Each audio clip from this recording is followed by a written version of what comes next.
Yo, yo, yo, yo, yo, what's up, all you burners, stoners, and potheads out there? This is Weedman 420 with the Weedman 420 Chronicles. How are all you vipers doing out there this evening? Mrs. Weedman, how you doing? Hello, everybody. I am very well. Very Can't well? complain. Very well. That's good. We want this weather to get better in Chicago, that's for sure. It is feeling like October versus May. Tell me about it. I won't even go outside. Normally, I go out and check the garden and see what's going on out there. No. At least it was sunny. At least the sun's out. I'm like rebelling against Chicago weather, and I just won't go outside. We have plenty of people that take walks and walk their dogs and go to school that pass our home, and they are way too bundled up for May. Yeah, very much so.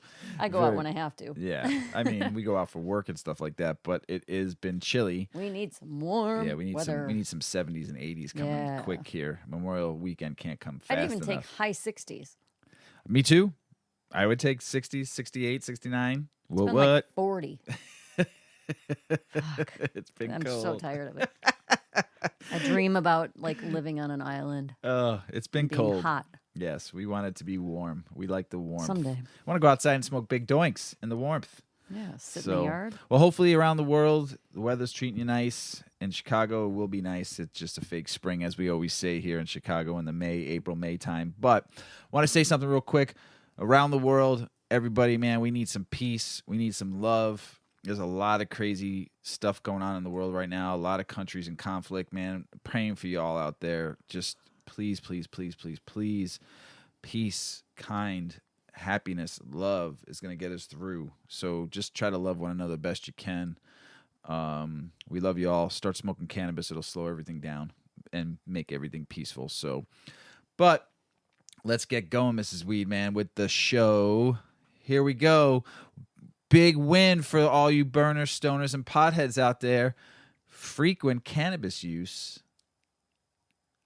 and consumers are actually more physically active than non-users. Study finds. Smashing the stereotypes. How do you make that sound? That one. That's necessary. There it is right there. In a stereotype-busting new study, researchers found that frequent cannabis consumers are actually more likely to be physically active compared to the non-using counterparts. For decades, anti-cannabis propaganda has cast cannabis consumers as unmotivated, couch potatoes. The government-funded ad is a perfect example. Oh, before that, we might as well just show everybody how we do it, though. Let's smoke, Mrs. Weedman. Let's do it. So to show how this article and how burners, stoners, and potheads do it, I'll keep on reading while Mrs. Weedman burns. What am I smoking? You are smoking the home grow, the Weedman 420 Chronicles Experiment by our boy Phenos from our boy Wes. Right. A study published in the Harm Reduction Journal on Thursday found the opposite to be true. A nationally representative analysis of accelerometer measured sedentary behavior showed that people who frequently use cannabis, particularly those aged 40 and older, spend more time engaging in physical activity than non-users do. Go 40-year-olds, baby! Wah, wah, wah, wah. Go 40. As Mrs. Weedman chokes on that big fat doink. Our findings do not support the mainstream perception of cannabis users as living sedentary lifestyles, the researchers concluded. In general, they found that there is no significant difference between non-current cannabis users and light, moderate, or frequent cannabis users in minutes per day spent in that behavior. The difference came down to the average minutes that each group spent in physical activity. After controlling for all frequent cannabis users engaged in significantly greater amounts of light physical activity or moderate to vigorous physical activity compared to non-current users, the study states in the unadjusted model, moderate cannabis users predicted more minutes spent in moderate to vigorous physical activity compared to non-current users. Win one for the Gipper, baby, right there. But this association was not significant upon controlling for all caveats. Light cannabis users did not significantly differ from non-current users in time engaged in physical activity. The results suggest that frequent cannabis users engaged in more physical activity than non-current users but spent similar amounts of time in sedentary behavior, the researchers said. While the study indicated that the light cannabis users is not associated with a statistically significant difference in time being physically active, those who infrequently use cannabis were more likely to self-report more moderate physical activity compared to non-users.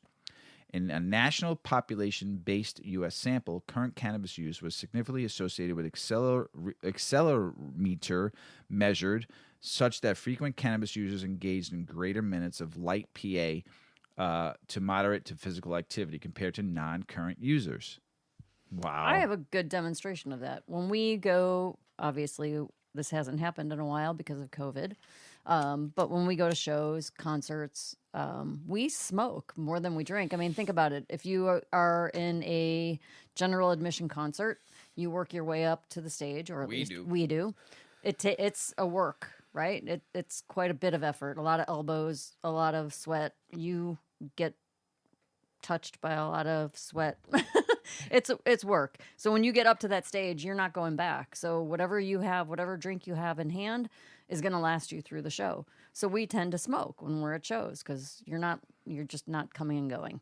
And we dance and we stand on our feet for hours upon hours of shows. Yep. And we're high. We don't like sit. Probably the most high we get is when we go to shows because it just we smoke the whole time elevates the experience Yeah. in such a fun way. So that's my 2 cents. Yeah. I mean, I don't ever at one point feel like, oh, I need to take a nap while I'm at a show, while I'm really high. No. Right? Not at all. Yeah. The researchers also looked... That's okay. The Side researchers also looked at the relationship between cannabis use activity and age, finding that people over 40 who consume cannabis moderately spent an average of 16 more minutes engaged in moderate physical activity each day than non-users. Whoop, whoop. There you go. Extra time on your feet. Love it. To explain that trend, the study suggests that cannabis is being used for exercise-induced pain recovery, since physical activity brings about pain and muscle soreness, and a decreased pain threshold and muscle hypersensitivity have been documented with increasing age. Yeah, I can say that sometimes, but not much. These findings add to the cannabis and physical behavior literature by incorporating objective accelerometer measures, the research concluded. Further understanding of the association between cannabis use and health behaviors is essential to fully addressing the public health concerns associated with cannabis use. Boom, baby. Win one for us. Win one for the cannabis community. Win one for all you burners, stoners, and potheads out there, and all you 40-year-olds and up. Go get that exercise. Go show them that we are not lazy. We are not just ones that sit on the couch. That has been a lie that's been put since the 1930s when they made that Reefer Madness movie, and they made us all look like lazy bums, and we're not. We're hardworking people. We love life. We treat everybody respectfully. We make sure that we go to work on time. We get our shit done. Yeah, we like to come home and burn. I like to come home and burn, and I know all you listeners like to come home and burn, but we do it, and we do it respectfully. We treat others with respect upon ourselves, and everybody out there who uses cannabis, do not fall victim of them calling you lazy, because you are not. None of us are. I go to work 40 hours, 50, 60 hours a week. I go to school. I have a podcast. I spend great time with Mrs. Weedman. I try to do some stuff outside for myself. You do you. Don't forget that. Yeah. Right? Right. Right. Totally. That's the weed talking, baby. Yeah. It is. Mrs. Weedman. Yeah. One of your favorite candies. Mm-hmm. What is it? Name a few. The one that you always like. Swedish fish. They get stuck in your throat. Skittles. Yeah, I choke on them all but you the love time. them. I love them. You can't stop eating them. And then I choke on them. Right. Well, here's a situation. Skittles candy owner with an S sues Skittles, or Skittles with a Z and a Z at the end, for trademark infringement. Skittles. Give me some of those Skittles. Skittles. Mars Skittles. Inc. Wrigley Unit. Say that. Skittles. There's no G. I didn't say G. That's hard. hard. It's not even. I don't think that's possible. What is the ZK sound? And one might cancel out the other. It's just Ziggles. Ziddles. I don't know. But anyway, the owner of Skittles, Starburst Lifesavers Candies, filed complaints against Turpogaz, the maker of TH-infused candy Skittles, on the grounds of trademark infringement.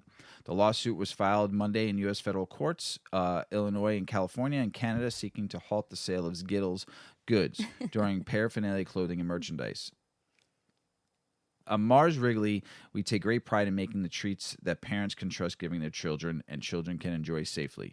In Illinois, you cannot put anything on the labels that will entice kids to try it. And I think that's a lot of laws around the country when it comes to cannabis laws. You can't. There's certain things you can't do. You can't have like advertising near playgrounds, schools, arcades, public areas where kids are at. You can't make the packaging look childish enticing, or right. like youthful. I don't think there's. If they are filing a complaint against the name, which is stupid, I can understand if they make the package look like Skittles. I get that. That I understand why Mars is doing it. If they're just doing it because of the name, I think their name is dope as hell with a Z and a Z at the end. So, I mean, but you got to be careful with kids out there. We talked about the Canna Bumps last time, giving it a bad name. We do have to protect the identity and be really real when it comes to cannabis. It's still, I mean, I just read an article that a 3-year-old found a bunch of gummies in a dresser and ate them. Yeah, and it was 100 milligrams. And so that's scary.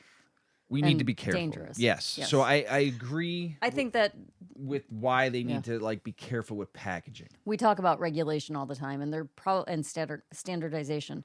I think that there will maybe be a point where cannabis candy, if it's a chewy candy, it has to be shaped in this shape. And if it's a gummy, it has to be shaped in this shape. And everybody uniformly has the same shapes, because then children, because now you got to remember, as states go legal, recreationally legal, cannabis is openly in people's homes now, right? More than ever. Right. So these candies, and now that we're getting the candies and they're packaged and they are very enticing. The packaging is you want to see it, you want to touch it, and you want to see and taste. Everything tastes delicious. So I think part of standardization might mean that cannabis-infused candies of any way, shape, or form have to be in particular shapes so that kids are growing up learning, oh, that's a pyramid. That's cannabis. Can't eat that chocolate. In some states, that you're not allowed to make it look like candy, like shapes. It has to just be square, circle, triangle, and that's it. But it's also up to the parents making sure that their stuff is locked in a lockbox. Right. Especially when kids are around. It's just like alcohol and chemicals in your house. Right. You have to keep it. Listen, it's a plant that has psychoactive effects. Okay, I don't call it a drug because I don't believe it's a drug, but it is a plant that has psychoactive effects. So you have to understand, a 3-year-old doesn't know what is in that, and they see a gummy bear, or they see a gummy worm, or they see a hard candy, it's dangerous, and they're used to eating it out in the kitchen or in their playroom or watching TV. Well, when they see something like that, me being a kid, I would have gobbled them up myself too, because I would have saw gummy bears. It looks like the gummy bears I eat all the time.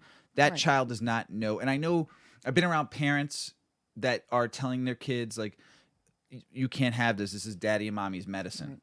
And I think that's great, but you still need to lock away the stuff that could be... You just can't put harm and risk to your children or children, period. You just have to be careful with it, because this is what we're trying to protect, that cannabis is a medicine. It's healthy, but it also still can put kids in danger because of the psychoactive effects on it. Right. So just be careful out there.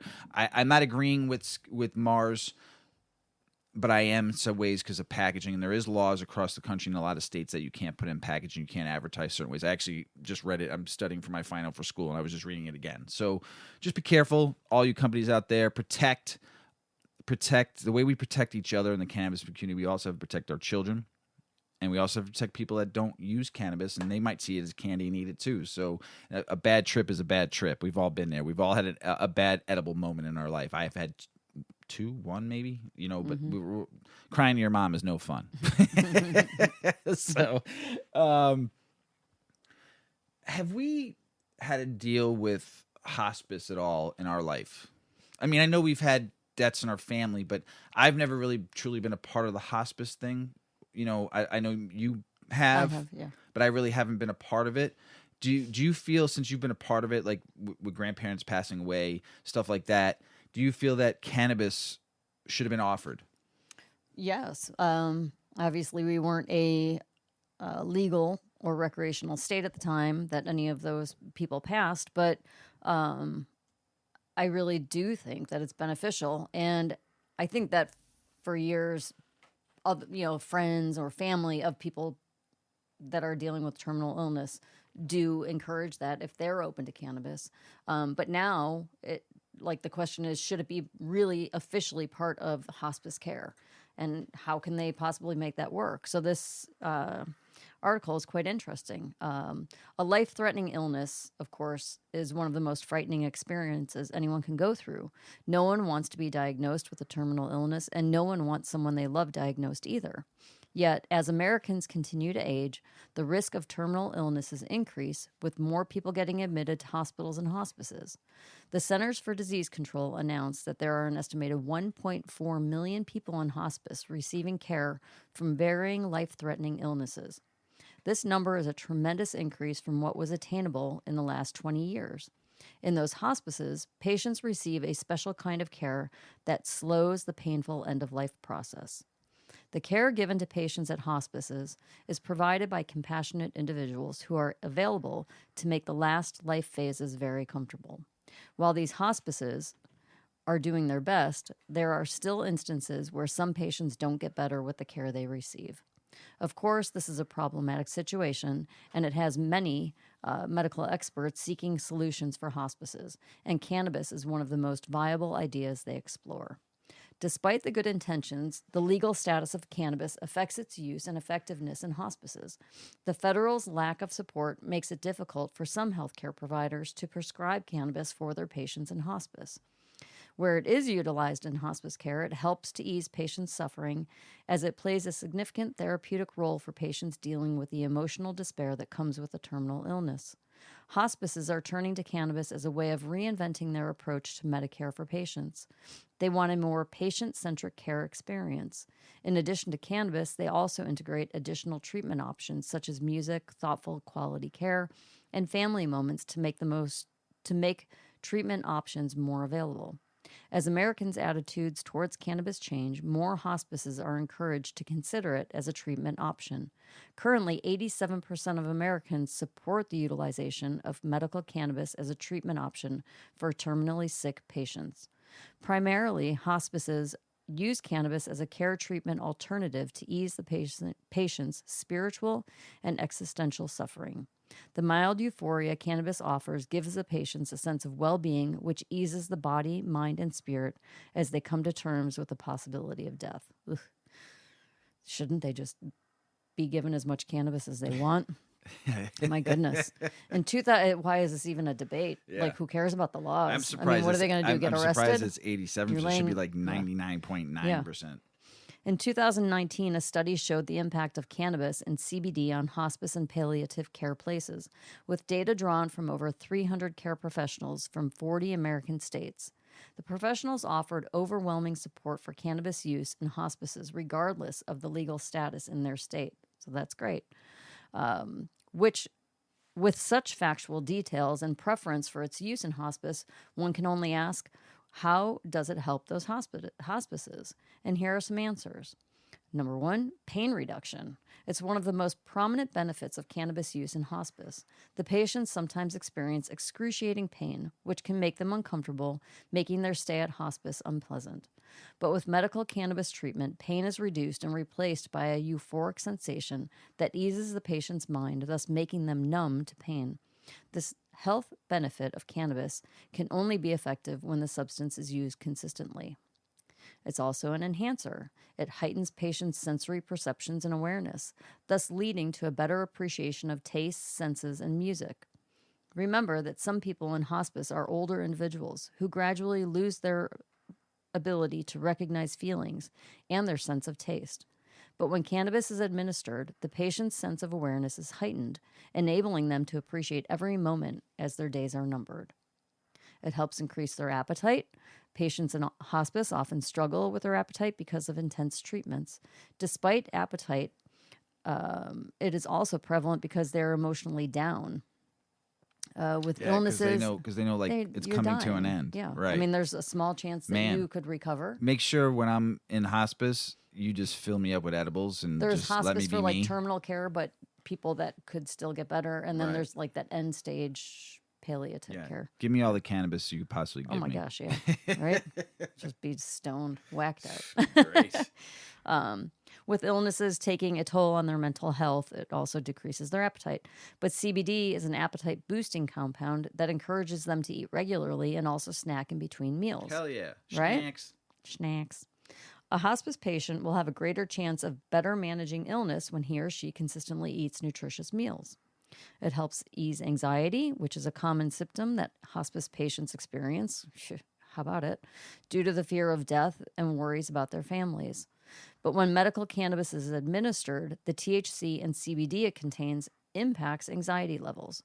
THC, when given in smaller doses, decreases anxiety, and CBD also does the same, thus helping the patient feel relaxed and calm, which provides a significant boost to their health.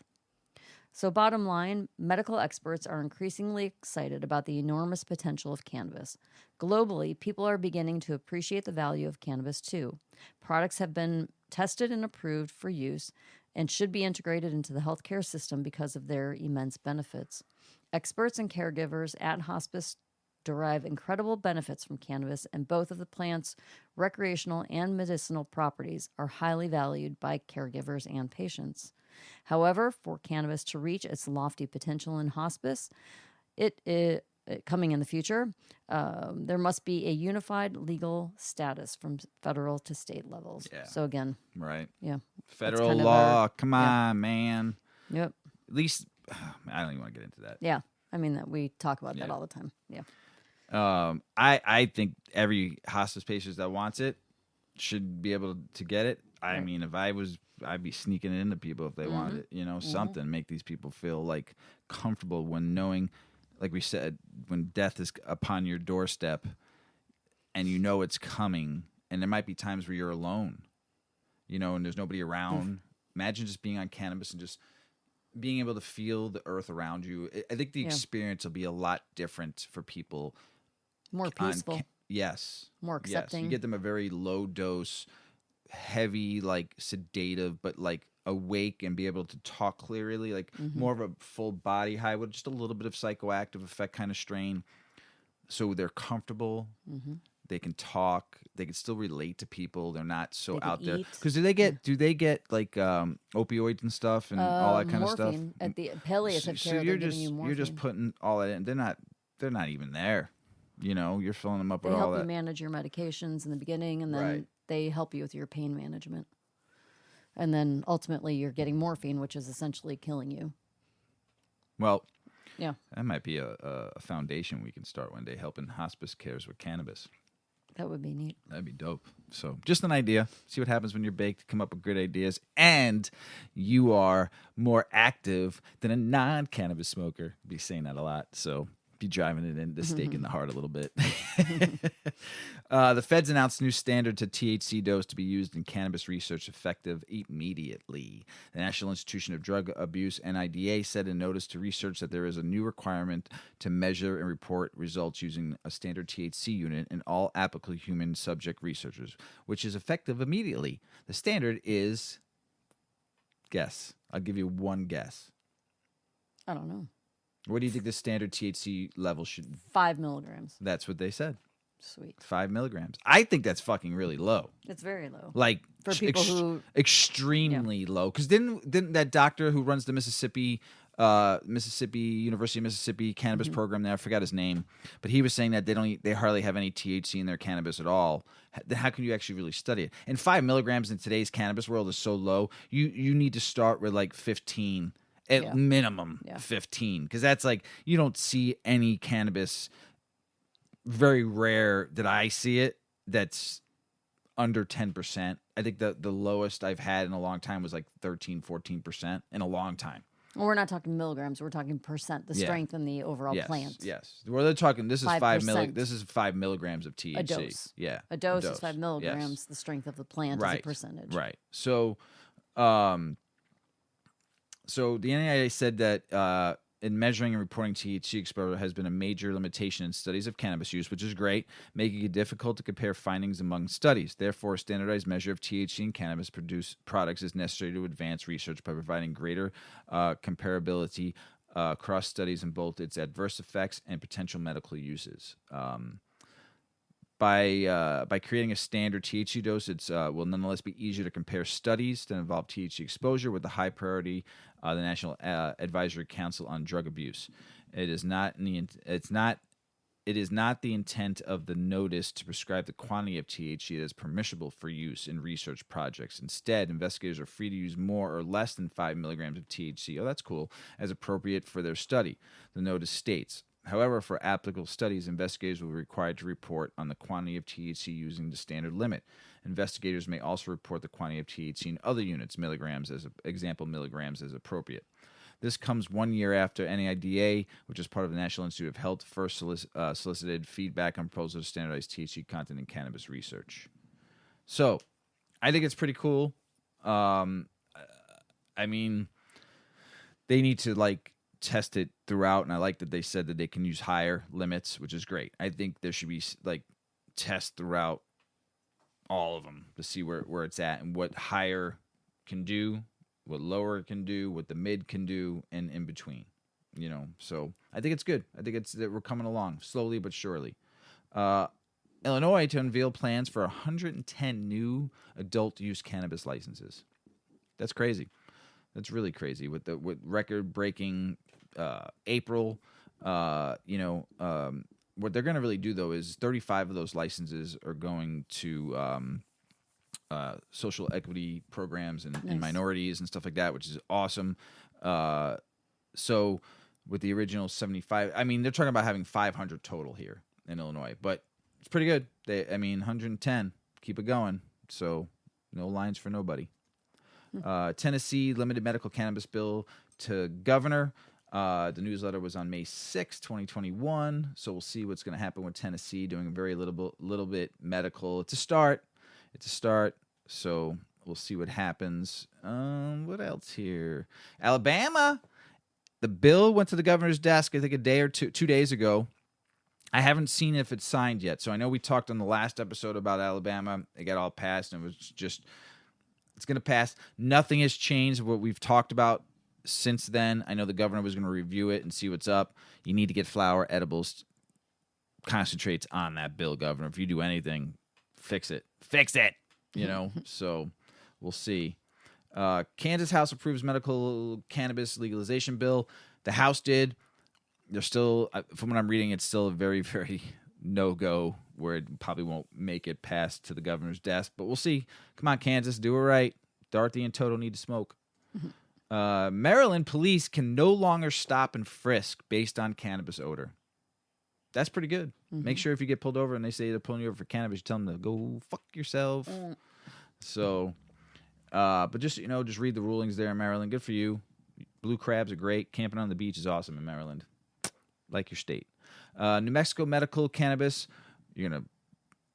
When'd you do that? When I was a kid. You did? Yeah. We camped all along the East Coast from Maine all the way to Key West. Okay. Yeah. Resume. Pow. Hold on a minute. New Mexico medical cannabis reciprocity rule changes declared unlawful. So it looks like New Mexico is going to be able to come in with your med card, possibly, and get the same kind of treatment you'd get in your own state. Pretty good, New Mexico, Albuquerque. We had a good time there. Processing cannabis now allowed in part of North Carolina after tribal council votes to legalize it. An 100 square foot mile tucked in the westernmost corner of North Carolina, pot is now legal with some limitations. The tribal council of the Eastern Band of Cherokee Indians voted Thursday to legalize the possession of up to 1 ounce of medicinal cannabis on tribal land, also known as the Qualla. I'm sorry if I mispronounced this. I'll spell it. Qualla. Qualla? Sure. Boundary. Oh, mm-hmm. Most of the tribe's 13,400 members live on the reservation, which encompasses 56,000 acres and spans 5 counties in western North Carolina. That's dope. Good for you. It's their land. I mean, the whole United States is their land, so we get to just live here for a while. Vermont is the newest state to ban Delta 8 THC. Now, we've been reading a lot about this cannabinoid. It's getting a lot of flack. And before I read some of this, I just want to say something about Delta 8. I've been thinking about this all week. Still haven't tried it. I will one day.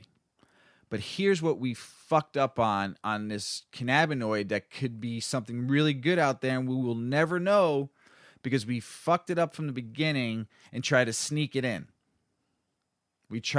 Everyone tried to sneak it out there, and as soon as people started feeling the effects from it and said it was legit, the word got out, internet, everything. Well, what happens? State governments, federal governments get involved because we just got Delta 9 on it and CBD, and we're getting some other cannabinoids now that are passing, but we try to sneak this in everywhere instead of doing it the right way. We knew eventually, I think I kind of had some talks with people about this. I kind of knew this was going to happen. And by everything we've been talking about and reading about, it came on so quick, and it's probably going to get banned that quick because we didn't do the studies fast enough. We didn't process this. Listen, the federal government now and the state governments are involved in anything that's legal. You're going to have to friggin' show why the benefits and the effects of this is not something that should be banned like Delta 9 was, and basically prohibition of Delta 9 for 80 years. Okay? So let's read a little bit about this. According to Vermont Agency of Agricultural Farms and Markets, all hemp products containing Delta 8 THC are illegal, a change that went into effect on April 23rd of this year. The Vermont AAFM sent out an email to all registered hemp farmers to inform them of the new statute. As of now, Vermont is one of 12 states that have banned the production of Delta 8 THC product. The other states are Alaska, Arizona, Arkansas, Colorado, Delaware, Idaho, Mississippi, Iowa, Montana, Rhode Island, and Utah. Are you familiar with the THC that's not as psychoactive as Delta 9, but with the same general medicine benefits? Delta 8 is gaining popularity. Now we're committed to bring you the best products, is what people are saying. Okay? So, here's the deal. On their website, the agency even acknowledged the hemp plants naturally produce Delta 8 THC. However, because it only presents in trace amounts, products that are high in Delta 8 are normally made through a method known as isomerization, isomerization, ISOMERIZATION. I can't help you right now. Okay, Mrs. Man. You're supposed to give me that backup. Nope. She's baked. All right, now. Which synthetically covers CBD to THC. So, the Vermont hemp rule state, a processor shall not use synthetic cannabinoids in the production of any hemp product or hemp-infused products. With the new ruling, the manufacturing, labeling of sale of Delta 8 product would violate Vermont state law, as with any other Schedule 1 narcotic. Anyone caught producing, distributing, or processing Delta 8 products will face criminal charges. The ruling has the statewide Delta 8 THC industry up in arms and scrambling to figure out. You okay there? Mm-hmm. I'm all right. I wish I had a camera right now. And a large part of the industry is suddenly prohibited. The update is expected to negatively impact the newly established revenues in a major way. More about Delta 8 THC. Is naturally occurring minor cannabinoid found in the cannabis plant. Although it's structurally similar to Delta 9 THC, there are some major differences between the two. For example, Delta 9 THC is the cannabis plant's most abundant psychoactive compound, whereas Delta 8 is only found in trace amounts. As a matter of fact, Delta 8 is not even produced by the enzymes in cannabis. Rather, it's created when Delta 9 THC oxidizes and slowly degrades into Delta 8. Also, CBN is made that way too. Is the other new hot cannabinoid right now. So, when it comes to the chemical difference between Delta 8 and Delta 9, it all comes down to one molecule. In chemistry, delta refers to the double bond in a compound's molecular structure. Delta compounds have more electrons and will interact with the body in a different way than the single bond cannabinoids. The difference between the delta THC analogs comes down to where the double bond is located on their chain of carbon atoms. Delta 9 has this bond on the 9th carbon chain. The Delta 8 THC has the double bond on the 8th carbon chain. It seems like a small difference, but I like bondage. Bonds, You Delta do? 8, Delta 9. So now I know you like to go clamming. You like to It go wasn't clamming, It wasn't clamming. and you like bondage. Hold on. So do you? Did you just say clamming? you went clamming. Did you just say clamming? Oystering? No. What did you? You went clamming. I went. I'll go clamming any day. Is that a thing? Such a bad dad joke. Sorry. What is that? I went blue crab Crabbing. crabbing. You went crabbing. Yes. But you go clamming in that area too, don't you? Where do you go clamming? Up in the north. You can go clamming anywhere. You go They live in the clamming sand. in Maryland. You can Maryland, right. they But I they did clam not and lobster. go- lobster. No, that's Maine. They get lobster. In Maine. I'm telling you, that happens in Maryland too, because Okay, but I never went clamming. when we lived in the Keys, I'll there were a lot of snowbird fishermen, and they did the lobster and the clams and all that shit in the summer northern months, and they came to the Keys I get for it. the I get it. southern But I'm winter saying I months. never went clamming. Yeah, I you went did. blue yeah, crab you did. fishing. Yeah, you did. Crabbing. I'm gonna find out later. I'm You went. telling you, I never went clamming. Mrs. Weedman's picked. I'm Similar. having trouble over here with my vision. I can't see so good. I need my glasses. Similar to the more dominant gosh. counterpart, Delta 8 THC is partial agonist for both the CB1 and CB2 receptors, although it seems to have a stronger affinity for CB1. Who's Agnes?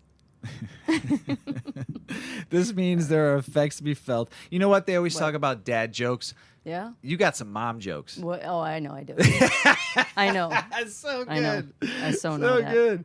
Hey, it's good to be corny. So, as we talked about, it's just with Delta 8 right now, we're going to fuck this one up and they're not going to study it. So, we need to get this approved in your states. Let's not screw this up because it could be some really true good benefits to this Delta 8. And I think that the cannabis industry needs to talk to the local governments and the state governments and produce why this is just as key as Delta 8 and Delta 9 and all the other cannabinoids that are in cannabis. So I just think we need to be real careful with this. Just for a reference. Sure. You're back? I'm back. All right. Cannabis is the hemp plant or the cannabis plant with higher than 3% THC. You can only get cannabis at a dispensary with a medical license or the ability to purchase recreationally in legal states, right? Cannabis, right? No? Why are you shaking your head? I'm wrong. Cannabis. There's CBD. I know. I'm not there yet. Okay. Cannabis. Right. Over 3% THC in the plant, sold in a dispensary in legal states, Okay. medical or recreational, Yes. right? Then you've got CBD, which is the hemp plant with less than 3% THC that you're finding synthetic and you're finding real. Synthetic you don't want, real you want. CBD comes from that plant and you can find it in vape shops, head shops, right? Smoke shops, drugstores, You even find it in health food dispensaries. stores, all of those things, dispensaries, right? Now, Delta 8, because cannabis, again, from dispensaries and recreational medicinal dispensaries, is Delta 9, right? So Delta 8 is this new strain. It's a new cannabinoid. It's a new cannabinoid, and they've been selling it at like where you find your CBD, but more like head shops, gas stations, and Yes. things. Okay. I And have they're- not even seen it in Just a to dispensary yet. Okay. I have not That's what seen. I was- I have that's what I not was gonna seen. ask. You went really. You just should have just asked me. Have you seen Delta 8 in a dispensary? Well, some people don't know. Maybe like there's more people than me that have questions here, right? Gosh, I have not. I was seen, laying it out. I know you were. Like a blanket, Right. tucking trying us to, in, Trying to help a tucking brother us out. in like a burrito. No, not tucking you in. I'm laying it out. So Is that a mom joke? no, Okay. I have not seen Delta 8 in a dispensary yet. Okay. Personally, maybe there's people that have. And but is it ever a Delta 8 you bud, can bu- or it's I have not always- seen it in a bud. I've only Okay. seen it in oils, and Okay. the gummies right now are like everyone I talk to like, oh, have you tried a Delta 8 gummy yet? No, I have not tried a Delta. You haven't tried a Okay. Delta 9 gummy? right? So, but yes, gummies are hot right now in cartridges. I have not seen it in flour. As we just said, you have to change the molecule, so I think you have to process it to be able to make it. That's Got why they're it. calling it synthetic. Ah, okay. Does that make sense? Yep. All right. Thank Hopefully you. everybody out there makes sense to them. If it doesn't, just email us. We'll help you out. Do the best we can. Florida Boxing Commission removes cannabis from banned substances. I think that's great. I think it's awesome because fighters have been known to get concussions. They've been known to get what did Muhammad Ali have? Same thing as Michael J. Fox. ALS? Lou Gehrig's? No, that's not the one. Parkinson's. Parkinson's, thank you. And I know cannabis helps Parkinson's, Yes. and I know a lot of boxers that happens to. So I think that's great that Florida's doing that. I think all of boxing should be allowed to smoke cannabis, so it's not going to affect them in the ring. Here's another thing about the state of Nebraska. They put a medical cannabis bill will go before full legislature sometime this week, and who knows if it'll pass. We've read that it's possibly negative, no, but we'll see what happens, and I'll keep you all up to date. We talked about CBN. It has become the leading growth catalyst in the cannabis edible market right now. I'm seeing CBN in so many different edibles right now, and what that cannabinoid is all about, it is one that helps you relax. It has effects of it helps you sleep. It's getting so much traction right now. It is the hot new cannabinoid. I've tried it. I think it's great. I've tried it in edibles. It's probably somewhere in some cannabis strains where you can smoke, but I've not seen it. But in edibles right now, it is so smoking hot. Everybody's making something with CBN in it now. It's crazy. It's good, though. I mean, we've tried CBN gummies, and they're pretty good.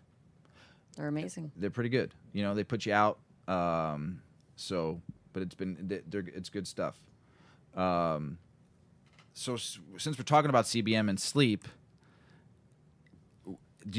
we take cannabis a lot to sleep. I mean, we smoke every night before we go to bed, and we smoke because it relaxes us. So what's everything I ever wanted to know about cannabis and sleep? You want to know? I mean, I hear you snore when you sleep, so I know it works for you. I do not snore every night. No, you don't. Just on occasion. When you're in that deep, deep sleep. And I have to just say, people who have glasses and who have had glasses for a long time, I genuinely feel for you. I've had glasses now. You look now. Fucking great in glasses. I don't care and if I your look hair great. right now. I can't see. Your hair right now is banging. Great. Problem is, I can't see. So that's good. the bigger problem. So I only need glasses for reading, but now even for reading on the computer with big print. So all of my nearsightedness is gone. Yeah, it's a struggle, I tell you. I've tried like bifocal contacts, monovision contact, just one contact. I've tried reading glasses. I've got bifocal glasses with computer lens and regular lens. Like, it's all garbage. And I'm sitting over here, Mr. Weedman was making fun of me because I was trying to figure out where I could see through my glasses. So a bit of a struggle over here. So anyway, sleeping and cannabis. That is my number one reason that I use cannabis on a regular. I don't have trouble sleeping. I have trouble thinking. I think too much. And especially when you try to lay down. And it wouldn't necessarily keep me up at night, but the benefit of smoking before bed or having an edible before bed is that when I do sit there and lay there and think about my day, and I've said this before, it's just blah, blah. It's just when you're high, you don't have these like, oh my God, I need to do, blah, blah, blah, blah, blah. It's not all that like cycling of thoughts in your head. It's just, oh, I think like flowers start growing this time of year. I mean, you just think about like nonsense. It just doesn't even matter. Like, oh, what color toenail polish will I use next time? Oh, the candy I ate today was really good. Right? I mean, you just think about things, right? So it's great. That's why I use cannabis. But here we go. Cannabis has been a known sedative for centuries, thanks to its relaxing properties. Sleep, right? It's so vital for health and wellness, yet many of us struggle with it. Getting a good night's rest isn't as easy as you think, at least for a great deal of the population. If you're between the age of 18 and 64, you need 7 to 9 hours of good sleep each night. Yet a surprising 35.2% of American adults sleep less than 7 hours a night. Damn. While 10 to 30% of adults report they struggle with chronic insomnia. That would be awful. Tossing and turning and staring at the ceiling. A night of deep sleep is essential to feeling great the next day, and it also helps prevent a host of problems down the line.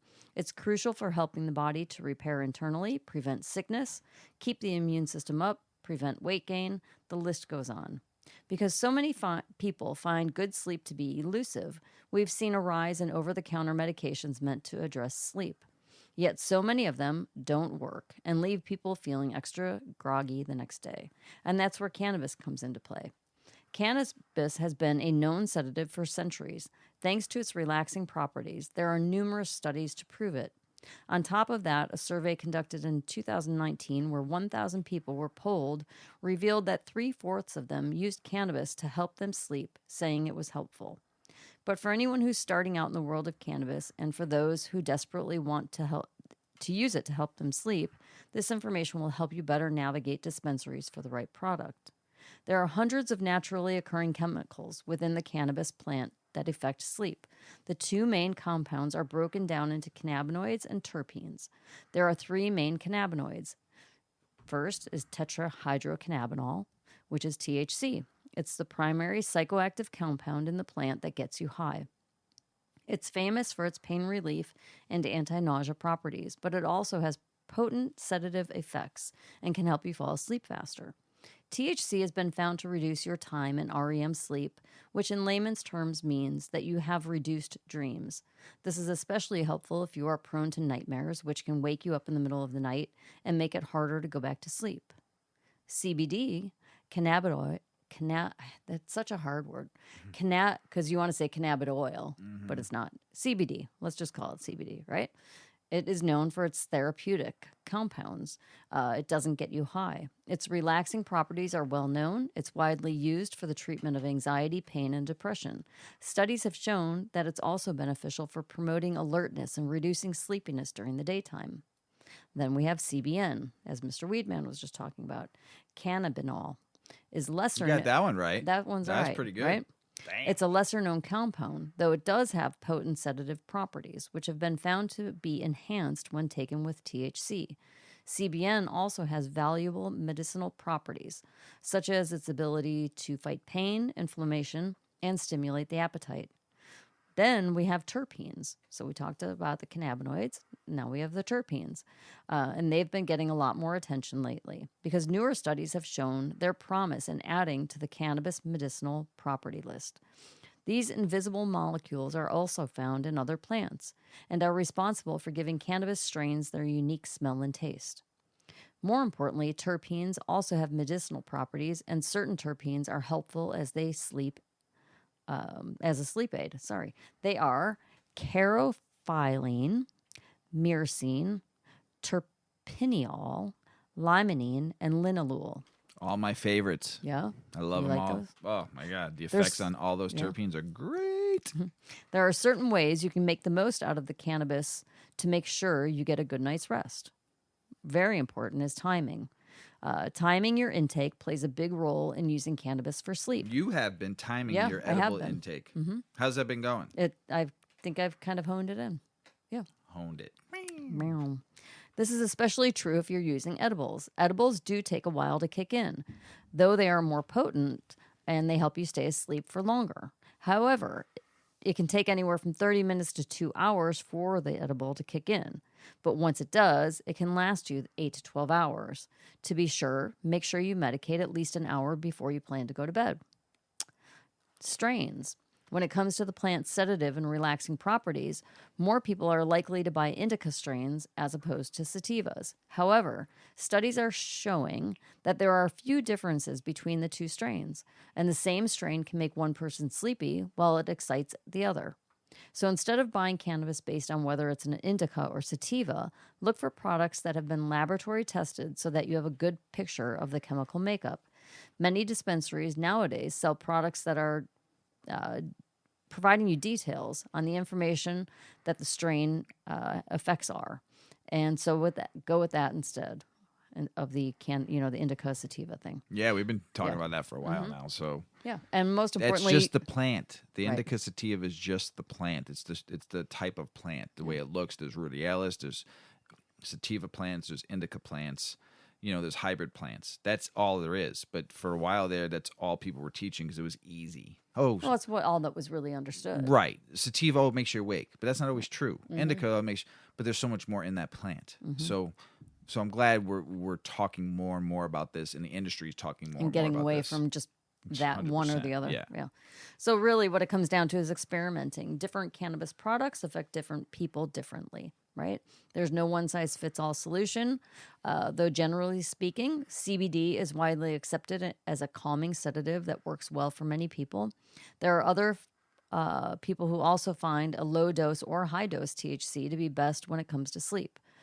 You can shop for cannabis products that are made specifically for sleep, and it won't hurt you to experiment to see what works best for you.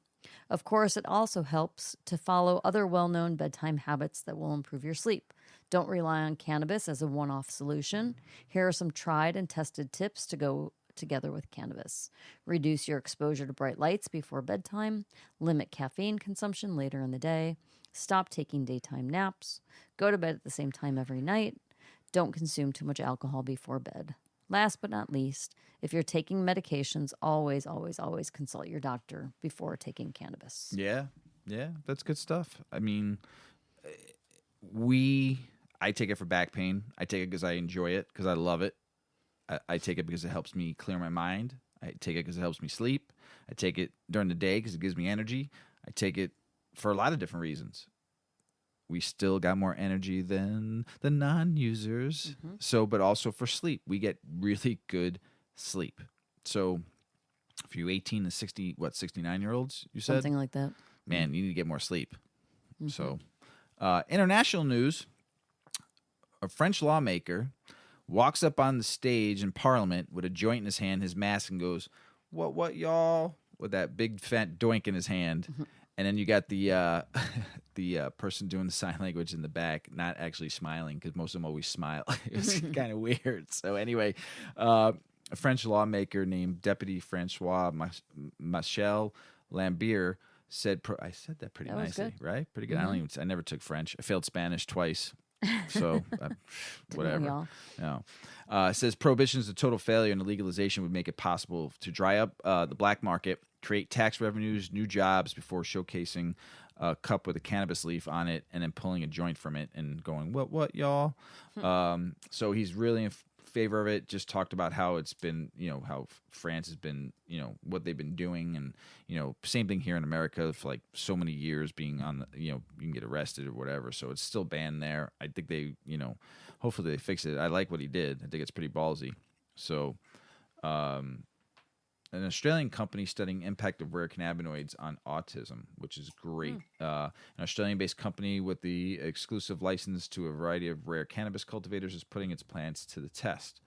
NTI Neurotech International has begun studying to assess the safety and tolerability of products to treat symptoms associated with autism in children. Yeah, that would be interesting because many children with autism have sensory issues, right? That's a majority of their symptoms are sensory related, and heightened sensories. Like they're very sensitive to sound, a lot of movement, a lot of, stimuli.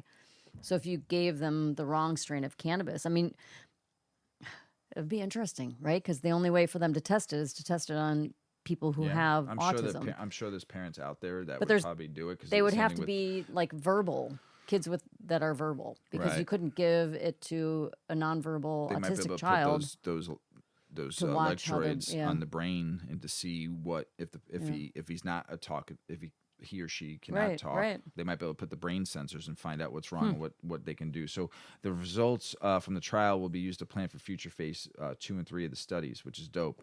Medicinal cannabis has the potential to provide this treatment, but only anti-idolous naturally derived strains offer full spectrum CBDs with little to no THC, an important consideration when treating children, said the chairman of Neurotech. The NTI strains contain rare cannabinoids like CBDP and CBDB, in addition to large quantities of CBD.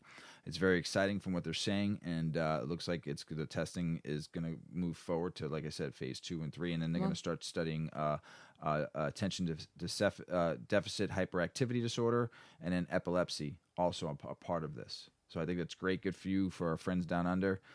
Keep on banging it out, man. You guys are doing great stuff down there. Here's something I thought was really interesting. We love farmers markets. When we're like up in Madison, we used to visit O-Dog up there, and we love that Saturday morning farmers market. The Saturday morning market in Oregon and Portland was always great. But Canadian farmers in Canada want to they want to sell cannabis in their markets. I think that's a great idea. I know there's people that's for it, there's people that's against it, like regulations and all that kind of stuff.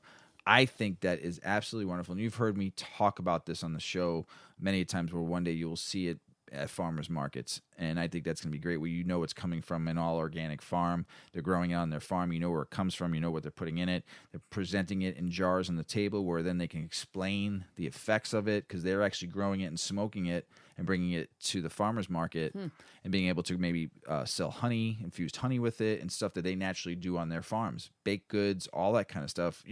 I hope that we see that one day because they're going to study their plants and their phenos and where the seeds came from, and they're going to take the true care of it, not rush it out. It's going to have to go, and it's going to be grown outdoor, which is awesome. Yeah. So I hope we see it one day in the United States. I hope Canada can do it. Be the leader, Canada, like you have been the global leader since you legalized it through your whole country. So keep on doing it. Aromatherapy. Yep. You like it, I do. right? I'm not a huge fan of it because it just overpowers my senses, my nose senses. I do try to like it though. I do. That one night when we were really baked and we were just smelling the bottles, We were. I thought that was awesome. I have a bunch of That yeah, I can do. essential I can oils. go and smell the oils. In the atomizer though, it's just too much for too long. Like I could take it for like 30 minutes, but I know you love it. Yeah, So I do. take it away with terpenes and cannabis How about aromatherapy. this? I never thought about this. Aromatherapy with terpenes and cannabis. Wouldn't that be super cool? Well, apparently they're starting to do this. And when aromatherapy is combined with medical cannabis, it has an intense effect that makes you feel better all around. Do you know that there is another unique way the body can ingest cannabis without smoking, vaping, or consuming an edible? It's an uncommon method called aromatherapy. Some users are always skeptical at first of the healing properties of this technique, but their views often change when they get to know that the plant's aromatic and flavorful terpenes can be inhaled to gain some of their common benefits. The cannabis plant has a complex mixture of terpenes or essential oils, over 200 of them, which each amplify the aroma of the plant. The discovery of the aromatherapy process has given the world a way to exploit the essential oil present in the cannabis plant. Here, you will be given a comprehensive guide on terpenes and cannabis aromatherapy, how it works, how it's applied, and the effectiveness of this uncommon practice. So, what exactly is cannabis aromatherapy? The term aromatherapy fuses two words, aroma and therapy. Aroma means the smell, while therapy is defined as treatment for mental or physical disorders. Cannabis aromatherapy can be described as the ancient practice of inhaling cannabis-infused essential oils for their healing properties. Cannabis and its terpenes have healing properties that make the essential oil very potent. This is also because the olfactory system and endocannabinoid receptors are triggered by the cannabis itself. This practice has been in use for several years to help patients with mental disorders like insomnia, paranoia, and heightened anxiety. Aromatherapists claim that the practice of cannabis aromatherapy utilizes the extracted plants to stimulate as well as harmonize the body, mind, and spirit of a person. How do they make the aromatherapy oil? Cannabis contains a complex mixture of terpenes, whereas most plants contain just one or two. These terpenes are isolated and identified, after which they are extracted and converted into their liquid form. The extraction process is often carried out through steam distillation process or by the use of a strong solvent. The concentrated, specific terpene liquid can be mixed with another to replicate the intense scent of the cannabis plants. So how does it work? Well, there are misconceptions that cannabis aromatherapy works the same way ingested cannabis does. That is not so. Aromatherapy does not produce the unique internal molecular action that promotes therapeutic interactions. That is what the usual cannabis consumption does. What it does instead is that it works through a slight interaction with receptors in the brain and central nervous system. The scent receptors in the brain and olfactory system are rich in natural receptors of cannabinoids. When you inhale these terpene-infused essential oils, the receptors process these scents and enact a relaxation and pain-relieving response from the central nervous system. That's freaking mind-blowing, right? Yep. Some of the benefits of this therapy include better skin, feeling uplifted, pain relief, and reduced insomnia. There are several ways this aromatherapy process can be carried out, but the most promising and effective methods for applying cannabis aromatherapy include massaging. Your chances of relaxing after using the cannabis oil on your skin increase.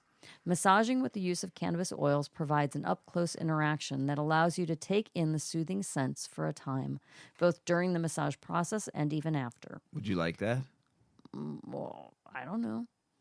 We could talk about that later. Sounds good. Okay. With massage, the terpenes will remain on your skin for several hours.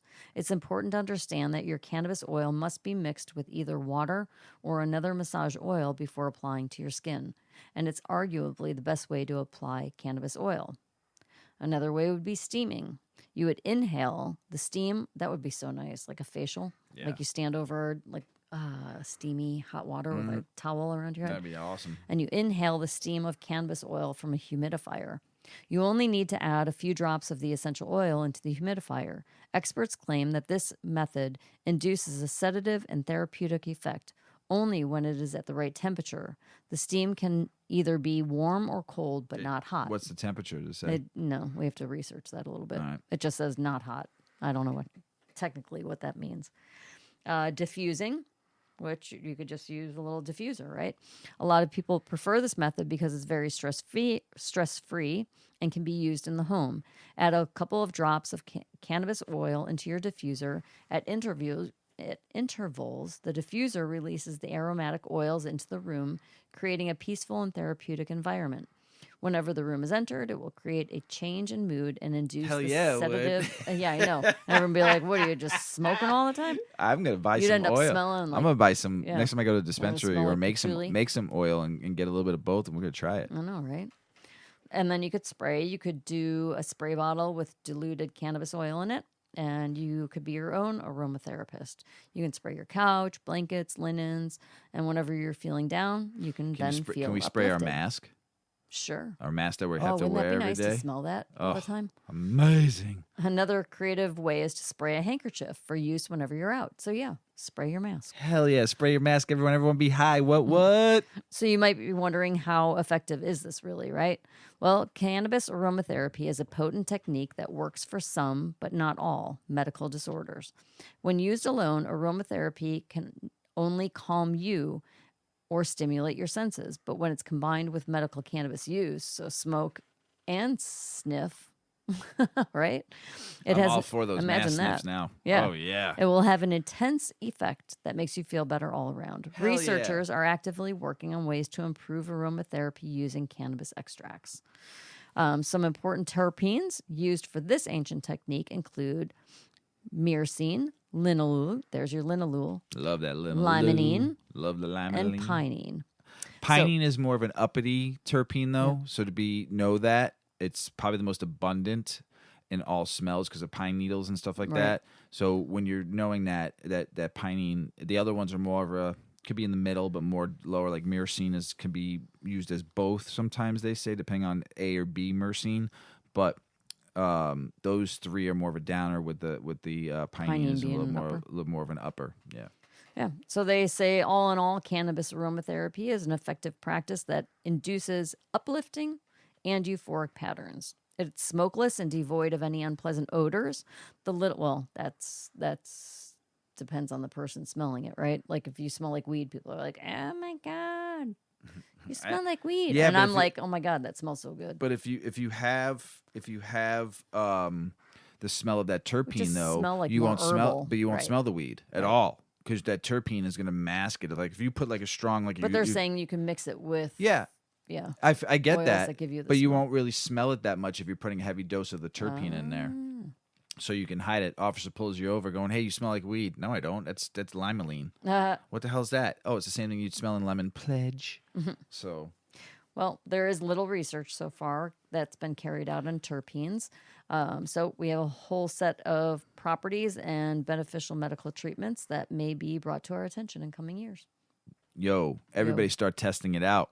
I'm going to. I'm either going to buy some CBD or THC oil from the dispensary or make my own, and then add some of the terpenes to it because you could buy terpenes. I know I had like a little slip there. Yeah. So You're right.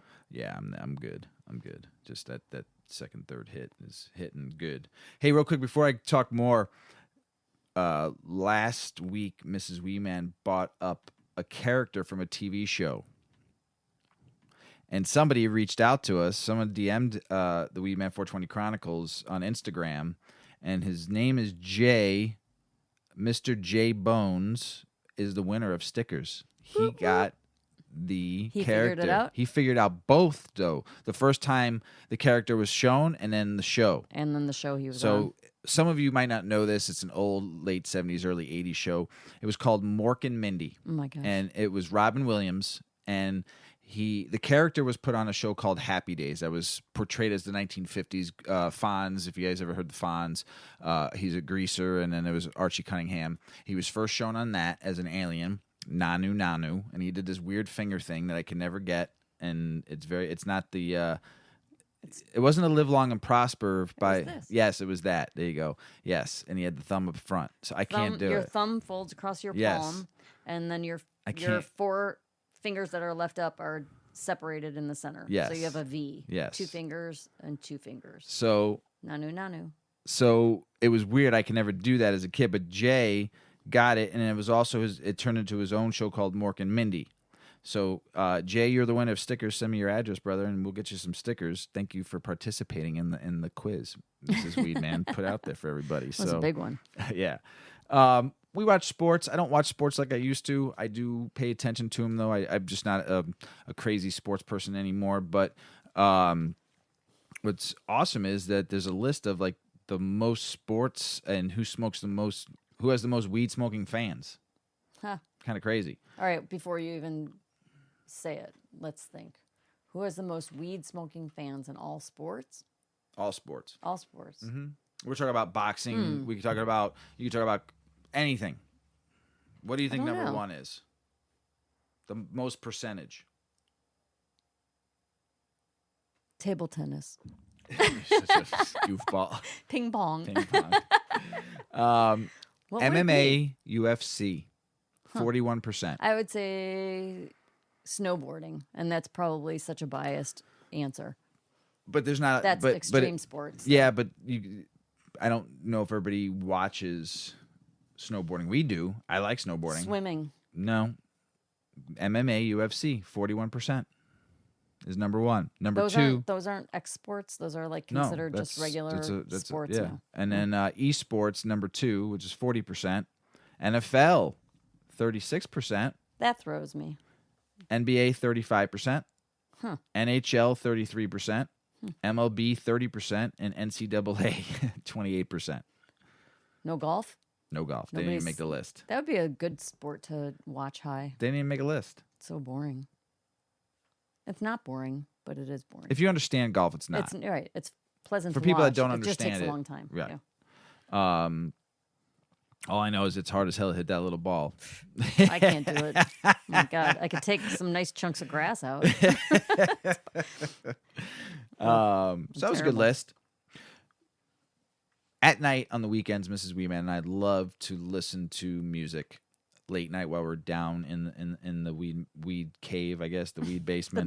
The basement where we smoke and where we listen to music, where our studio is at. And one of our favorite things to do is to listen to music and late while we're really baked, when we're in conversation and we just listen, turn it on. But there is another list to add to your playlist of the 20 best stoner, burner, potheads, vipers, whatever playlist. So, Mrs. Weedman, you're up to bat again, to the plate, banging 300 today. So we have the 20 best stoner songs to add to your playlist. This is an article from BuzzFeed. Well, everyone has a different taste when it comes to their stoner music, right? Well, some people enjoy calm, relaxing tunes, and others enjoy funk and bass-heavy cuts. There are just some slick cuts that really stimulate my high, says this BuzzFeed journalist. What stimulates your high, Mrs. Weedman? Good bass. Good bass? Yeah. The heart, like what hits you in the heart? Like your nostrils are vibrating. It feels like your ears are going to bleed. All right, so before we go further, God. we have to tell That's pretty amazing. all the people out there that Mr. and Mrs. Weedman love EDM. We do. There's we're some- like, yeah, we're gonna be those like 80-year-old people that are like up at Lollapalooza at the stage. We've Yeah. seen That'll be us. Dead Mouse how many times? 4 4 times. We've seen After bass shows. which after are shows are extra even amazing. better. We've seen Bass Nectar countless numbers of times. We've seen Skrillex. We've seen Bass Nectar was my first EDM live at experience, Lollapalooza. and I was hooked. Yeah, Yeah. I've been listening to it That was forever. But I mean, we love techno. I mean, fun. I started listening to techno back in like the late '80s. Like I don't 88, drive around 89. in my car. I'll have you know, listening to EDM. But It's we just do like when love. it comes to a show. That's super We fun. went to what was the kid? What was his name? He's from Orland Park. His name was Waffle or something like that. No, it was not Waffle. What was his name? I don't know, He but was it playing wasn't like Waffle. waffles on the screen. We were like amazed. He was like 18 years old, and we went and saw him. And we know the owners of the club that he was DJing at. And the guy looked at us when we walked in. He's like, "What the hell are you guys Why doing are you here?" here? We were like the oldest. We We were dancing with like 21, 22-year-old, like sweaty The dancing. kids there were younger than our own Smoking kids. fat doinks. Yeah. We were having a blast. And We didn't care. No, we just because we love the music, we love the vibe. So yes, we are old but yet young at heart, I guess you could say. Go ahead, Mrs. V-Man, sorry. Well, this BuzzFeed journalist said, music made by smokers just hits differently, you know? Not all the tracks are even about cannabis, but they enhance your experience nonetheless. The cannabis community is all about sharing, he went on to say. He could share hundreds of songs to smoke to, but instead he wanted to give us his favorite playlist. So here we go with what will hopefully bless your stoner moments with some solid, good tunes. So for your next sesh, throw on some of these tracks. His first one is Legalize It by Peter Tosh. We saw Peter Tosh. No, we did not. Yes, we did. No, we didn't. We didn't see Peter Tosh. We saw he was great. We saw him at the We saw Jimmy Cliff. Jimmy Cliff. That's what we saw. He was so good. He was awesome. But Peter Tosh, yes, he's a classic, right? So he's got Legalize It as number 1, and he says it doesn't really get much more classic than this. Legalize It by Peter Tosh will make you feel high even if you don't smoke. I think so. I agree. 2, Shine On You Crazy Diamond by Pink Floyd. This epic journey of a song starts off serene and peaceful like the birth of a galaxy. Then it explodes like a big bang into a beautiful mix of instrumentation. Number 3, Still Blazin' by Wiz Khalifa. I love Wiz Khalifa. Yeah. That song he did with Snoop. Still, I can still sing that song. It's so good. Oh gosh. Of course, he made it on the list, right? Still Blazin' is an immaculate mix of hip hop and reggae. The smooth stoner's anthem was one of the singles that really put Wiz on the map. Number 4, Three Little Birds by Bob Marley. Your favorite song by Bob I know, Marley. it's so sweet. The great Bob Marley will grace this list more than once, I'm sure. However, Three Little Birds really hits the spot. This positive message and groovy bass line will have your hips shaking and head nodding while you hit the ganja.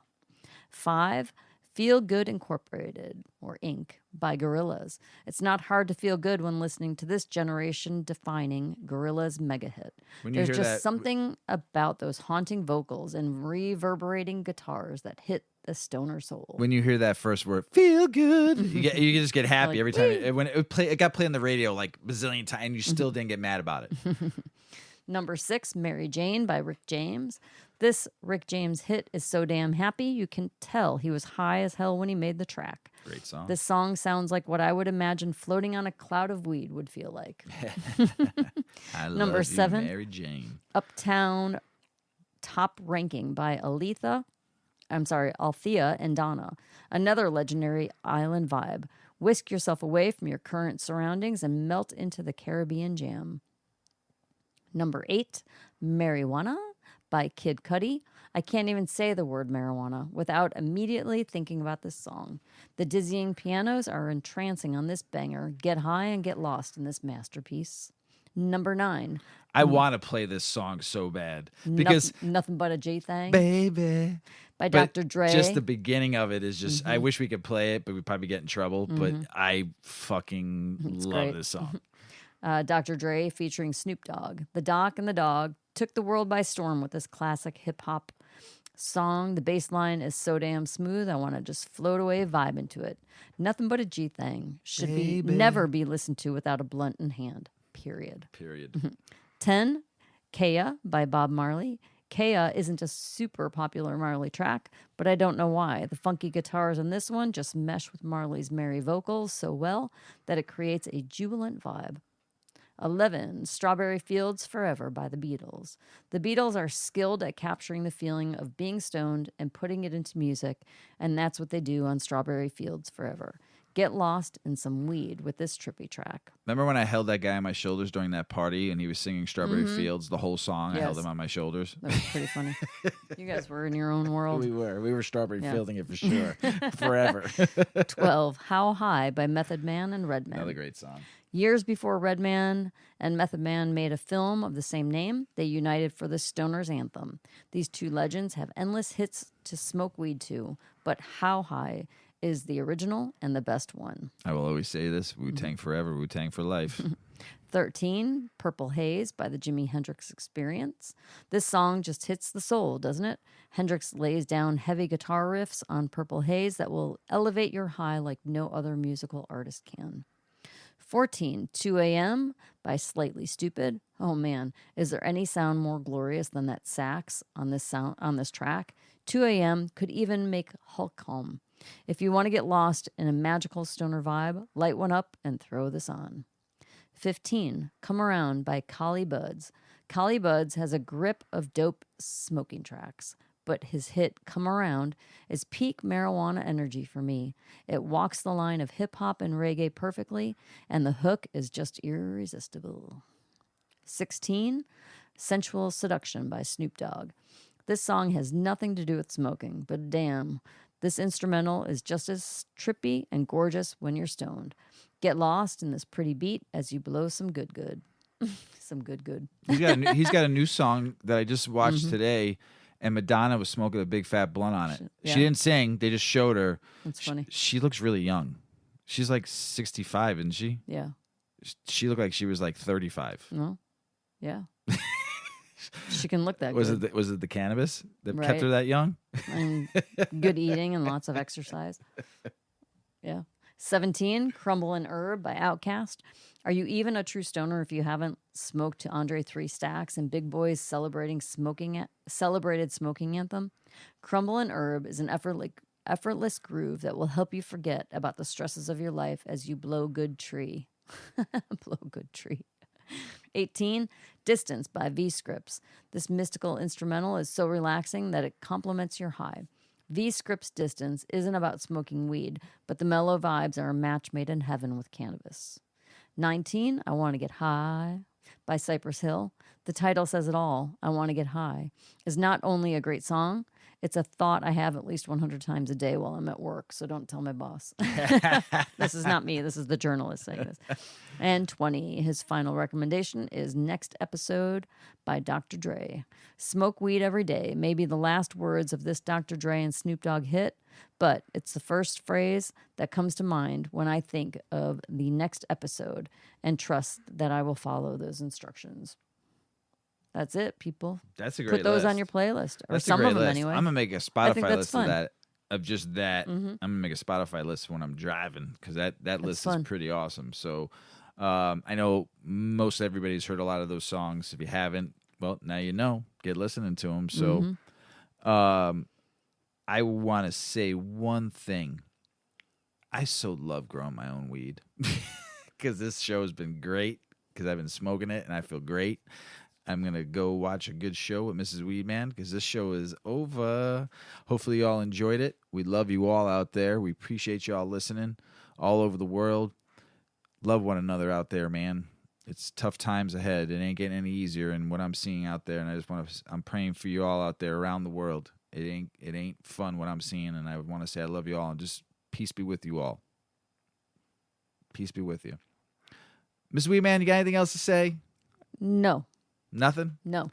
You finally seeing better? I can see partially. Clearly now the I don't know about how rain is clearly, gone. but I'm good. That really definitely was like a high induced blur. Because my vision is better right now. I'll have to smoke again and find out if that's really what happened. There it is. There it is. The end of the show. All you burners, stoners, and potheads out there. I love you. Send us a DM, Weedman420 Chronicles, Insta, Weedman420 Pod on Twitter. send us an email. We'll answer. weeman420chronicles@gmail.com. Once again, have a great smoke sesh with whoever you're smoking with. We love you all. As Paulie always says, smoke smart. Puff, puffing away. Puff, puff, pass.